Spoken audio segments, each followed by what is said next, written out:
السلام علیکم ورحمۃ اللہ. کیسے ہیں آپ سب لوگ؟ ہم نے لاسٹ ٹائم سیرت النبوی صلی اللہ علیہ وسلم کو جب اسٹڈی کیا تھا تو ہم نے وہ چیز دیکھی تھی کہ رسول اللہ صلی اللہ علیہ وسلم کے اوپر کیا گزر رہی تھی جب ان کو حکم ملا کہ اب 3 سال پورے ہو گئے ہیں، جس میں ایک ذرا دعوت کا نظام بہت زیادہ پرائیویٹ رکھا گیا تھا. دار ارقم میں بس تبلیغ ہوتی تھی اور تبلیغ کا سلسلہ جب پراپرلی اسٹارٹ نہیں ہوا تھا ابھی کھل کے. 3 سال کے بعد رسول اللہ صلی اللہ علیہ وسلم کو حکم ہوا کہ اب آپ نے کھل کے کرنی ہے، تو رسول اللہ صلی اللہ علیہ وسلم نے اپنے سب کو دعوت دی. ہم نے دیکھا کہ پہلی دعوت میں بھی سب نے کیا حرکت کی، ابو لہب کی وجہ سے کیا ہوا، ابو لہب کی وجہ سے، اور پھر دوسری دفعہ بھی ہوا. اب ہم دوسری دفعہ والی سٹوری پہ چل رہے تھے جس میں دوسری دفعہ وہ پورا سینیریو آپ امیجن کریں، سب بیٹھے ہیں، رسول اللہ صلی اللہ علیہ وسلم نے دوسری دفعہ پھر سے سب کو اکٹھا کیا ہے اور اب وہ کچھ کہہ رہے ہیں، اور اب انہوں نے کہہ دیا ہے وہ چیزیں، وہ باتیں انہوں نے کہہ دی ہیں جو وہ کہنا چاہتے تھے، اور اب وہ ویٹ کر رہے ہیں کہ کیا آپ میرا ساتھ دیں گے. تو میں نے آپ کو بتایا تھا کہ کوئی نہیں بولا تھا اس ٹائم پہ، سب چپ ہو گئے تھے اور سب کو چپی لگ گئی تھی اور سب سوچ رہے تھے کہ بس ہم یہاں سے چلیں. Nobody, not even a single person was ready to answer the questions کہ ہیں یا نہیں ساتھ. Obviously نہیں تھے ساتھ. لیکن اس ٹائم پہ اب ایک لڑکا 12 سال کا، امیجن کر لیں 12 سال کا آپ کی لائف میں کوئی بھی لڑکا، بھائی، بیٹا، کوئی بھی 12 سال کا لڑکا اٹھتا ہے، دبلا پتلا جسم اور چھوٹا سا قد، لیکن اس میں جو مین ایلیمنٹ آتا ہے وہ آتا ہے بہادری کا، جرت، دلیری. وہ اٹھتا ہے. وہ کون تھے؟ وہ تھے حضرت علی. حضرت علی کی بات ہو رہی ہے. تو وہ بولتے ہیں کہ اللہ کے رسول صلی اللہ علیہ وسلم، میں ساتھ دوں گا، میں آپ کی مدد کروں گا. اب کتنا عجیب و غریب منظر تھا. تو سارے ہنسنے لگ گئے، بہت کہکے لگانے لگ گئے اور باتیں کرنے لگ گئے کہ کیوں ابو طالب اب بھتیجے کی پیروی کرو گے یا بیٹے کی. اوبیسلی ایک طرف حضرت محمد صلی اللہ علیہ وسلم تھے، پھر حضرت علی تھے. مذاق اڑانے لگے ٹھٹے، ایک تو خود نہیں کر رہے کام، اوپر سے یہ والا کانسیپٹ آ گیا. تو اب اس پہ اوبیسلی رسول اللہ صلی اللہ علیہ وسلم پہ کیا گزری ہوگی. اس کے بعد اسی طرح دوسری مجلس ختم ہو گئی. کسی نے کچھ نہیں کہا. 3 دفعہ آتا ہے شاید کہ حضرت علی نے یہی پھر کوشچن ریپیٹ کیا نبی پاک نے، تو صلی اللہ علیہ وسلم، تو حضرت علی نے 3 دفعہ ایسے ہی کہا. اس کے بعد آپ صلی اللہ علیہ وسلم پھر بھی مایوس نہیں ہوئے، ولولے سے کام کرتے رہے. ایک دن کیا ہوا کہ آپ صفا کی پہاڑی پر چڑھ گئے اور آواز دینے لگے زور زور سے، قریشی بھائیو، قریشی بھائیو. لوگ چونک اٹھے کہ کون پکار رہا ہے، کس کی آواز ہے. جب بھی کوئی ہنگامی صورتحال ہوتی تھی، کوئی امپورٹنٹ نیوز اناؤنس کرنی ہوتی تھی، کچھ بھی ہوتا تھا، تب اس طرح سے بلایا جاتا تھا، رسم رواج تھا. تو سارے اکٹھے ہو گئے، پوچھا کہ کیا بات ہے. تو آپ صلی اللہ علیہ وسلم نے پھر بتایا کہ ذرا آپ لوگ یہ تو بتائیں کہ اگر میں کہوں اس پہاڑ کے پیچھے سے ایک فوج نکلنا چاہتی ہے تو آپ میرا یقین کر لیں گے؟ فوج آ رہی ہے حملے کے لیے نا. تو لوگوں نے کہا کہ ہاں بے شک، مطلب نہ ماننے کی کوئی وجہ ہی نہیں ہے، آپ کی زبان سے کبھی جھوٹ نکلا ہی نہیں. تو آپ صلی اللہ علیہ وسلم نے پھر فرمایا کہ میرے پیارے عزیزوں، میں تمہیں سخت عذاب سے ڈراتا ہوں جو تمہارے سامنے ہے. میں اسے اس طرح دیکھ رہا ہوں جیسے اس وقت پہاڑ کی دوسری طرف، یعنی بالکل کلیئر سامنے، کرسٹل کلیئر.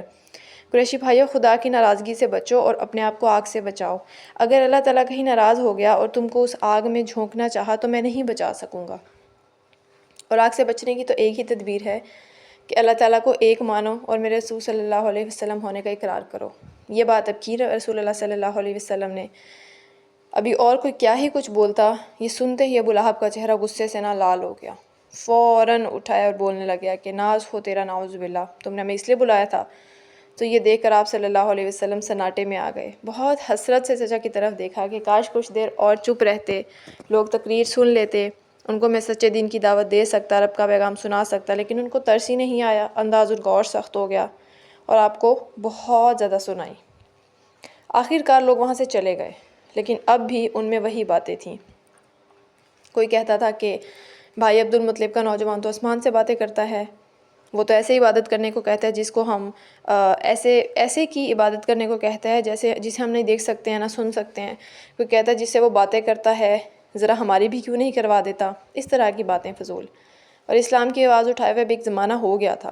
تو پیارے نبی صلی اللہ علیہ وسلم اپنے گھر میں لے کے جاتے یا پھر ارقم لے کے جاتے لوگ جو پیروکار ہو گئے تھے ان کے، قرآن کی آیتیں سناتے، کئی بار سناتے، یاد ہو جاتی، پڑھے لکھے ہوتے، وہ آیتوں کو لکھ لیتے، پھر خود یاد کرتے، بچوں کو یاد کرواتے، نو مسلمانوں کو یاد کرواتے. یہ سب کچھ ایک سلسلہ چل رہا تھا ساتھ ساتھ. اب آہستہ آہستہ اسلام پھیلتا گیا.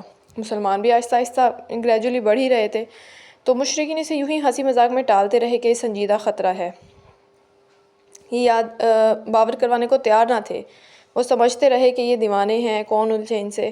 وہ تو سمجھ رہے تھے کہ لوگ محمد صلی اللہ علیہ وسلم کے پیچھے دیوانے ہیں، تو اسی روح میں آ کر اپنا دین چھوڑیں، کیونکہ ہمیں پتہ ہے نبی علیہ السلام کی پرسنالٹی ایسی ہی تھی۔ 40 سال کی عمر میں ان کو ملی ہے نبوت، 40 سال تک ہی واز، مطلب he created himself the way he was, کہ اتنا پرفیکشن کے ساتھ ان میں ہر ٹریٹ تھی۔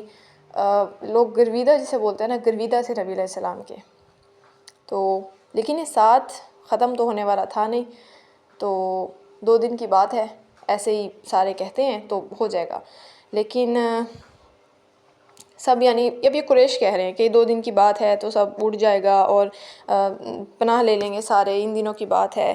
تو اب یہ ہے کہ اب ایک دن کیا ہوا، رسول اللہ صلی اللہ علیہ وسلم گزرے تو مشرک کعبہ میں تھے، سجدہ کر رہے تھے مورتیوں کو، تو آپ صلی اللہ علیہ وسلم کو بڑا ترس آیا ان پہ، تو آپ نے خیال کیا کہ ان کو روکا جائے، تو کہا کہ اہل قریش تم تو دادا ابراہیم کے دین کو مطلب اس سے بالکل ہٹ گئے ہو، تم ان حقیر مورتیوں کو پوجتے ہو، اللہ کا ساجی ٹھہراتے ہو، تم اللہ سے، اللہ تعالیٰ کتنا ناخوش ہوتا ہوگا۔ تو مشرکوں کی جو بات ہے نا، یہ بہت زیادہ گراں گزری تھی، وہ مطلب تب تو ان کو ایسی آگ لگی ہے کہ کوئی ہم مورتیوں کو تھوڑی پوج رہے ہیں، اصل میں تو اللہ تعالیٰ سے محبت ہے، یہ تو بس درمیان میں واسطہ ہیں، وہ واسطہ بناتے تھے، اللہ کو مانتے تھے، درمیان میں یہ چیزیں واسطہ بنتی تھیں۔ تو آپ صلی اللہ علیہ وسلم نے فرمایا کہ اگر اللہ تعالیٰ کو چاہتے ہو تو میری بات مان لو، اللہ تعالیٰ بھی چاہنے لگے گا۔ یہ سننا تھا کہ وہ پھر سے آگ بگولا ہو گئے، اس کی باتیں سنتے سنتے تو کہ اب کلیجہ پک گیا، کب تک برداشت کریں، ہم چپ رہیں گے کیا، یہ تو ڈھیٹ ہو گئے ہیں، عقلوں پر ہماری چوٹیں لگانے لگے ہیں، ہمارے آباء و اجداد کو گمراہ کہتے ہیں، دیوتاؤں کو بھی نہیں بخشتے یہ والے، تو اب ہمیں گوارا نہیں ہے، اب ہم جو ہے نا وہ اب ہم سانس نہیں لیں گے، اب کچھ کریں گے۔ پھر وہ سب اٹھ کر چل دیے، اور آنکھیں لیکن بہت زیادہ سرخ تھیں، سینے کھول رہے تھے غصے سے۔ آپ صلی اللہ علیہ وسلم ہی موضوع گفتگو تھے، کوئی ستانے کے منصوبے بنا رہا تھا، کوئی ڈرانے کے، کوئی دھمکانے میں۔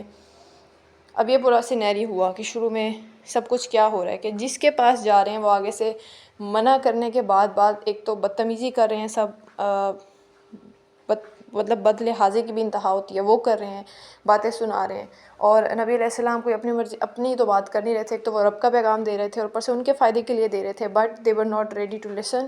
ایسا نہیں ہے کہ وہ کوئی لاجک پیش کر رہے تھے، یہ بھی ذہن میں رکھیں کہ وہ لاجیکلی کاؤنٹر نہیں کر رہے تھے اس چیز کو، وہ بس کہہ رہے تھے کہ ہم جو کرتے آ رہے ہیں وہ غلط ہے اب تک۔ تو یہ ان کا صرف یہی ایک بات تھی۔ انشاءاللہ نیکسٹ میں بھی دیکھیں گے کہ پھر آگے یہ چیزیں کیسے کنٹینیو ہوتی ہیں۔ جزاک اللہ خیر۔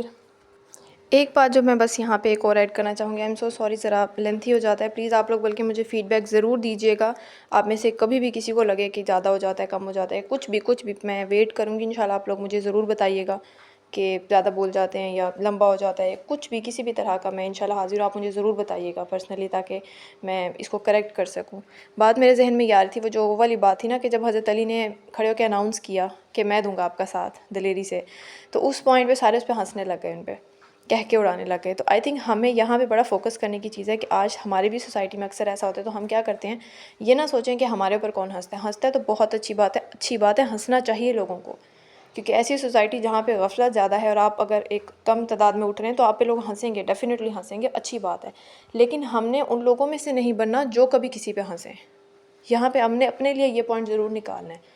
آپ کو کوئی بات الٹی کرتا ہے، نگاہ سے ایسی دیکھتا ہے، تو دل میں خوشی ہوا کریں، اچھی بات ہے، اس کا مطلب وہ مجھے اپنے سے کوئی ڈیفرنٹ سمجھ رہا ہے اس وے میں، تو اچھی بات ہے، لیکن میں کبھی کسی کو ڈیگریڈ نہ کر دوں کسی بھی وے میں یہ بھی نہیں کہوں گی کہ دین کے معاملے میں، ویسے بھی مطلب کوئی فار ایگزامپل دنیاوی انسان آ کے بیٹھا ہے تو آپ اس کو اس طرح کریں، ہم اس کو اس طرح سے ٹریٹ کریں کہ وہ آگے سے ہمارے پاس آنا بند ہو جائے، نہیں، ہم نے ہر کسی کو اتنی اسپیس دینی ہے کہ ہر کوئی ہم سے اچھے سے آ کے بات کر سکے، اسے یہ نہ ہو کہ میں اس سے بات کروں گی تو یار یہ تو کچھ اور ہی لے جائے گی مطلب، یا یہ وہ نہیں، ہم نے بہت اچھے سے ڈیل کر، ہم کبھی کسی کا مذاق نہ اڑائیں، کوئی اچھا سٹیپ لے رہا ہے دین میں تو اس کو اتنا انکریج کریں کہ وہ بندہ خوشی سے پاگل ہو جائے، یار میں اتنا مطلب واہ واہ میں تو اور بھی لوں گی، موٹیویشن ڈسکریج کرنے والے لوگ بہت ہیں، ہم نے انشاءاللہ ڈفرینٹ بننا ہے، ہم ایسے نہیں کر سکتے، کوئی بھی سٹیپ کسی قسم کا چھوٹے سے چھوٹا بھی لے رہا ہے تو ہمارا کام ہونا چاہیے کہ ہم اس کو انکریج کریں جتنا ہو سکتا ہے،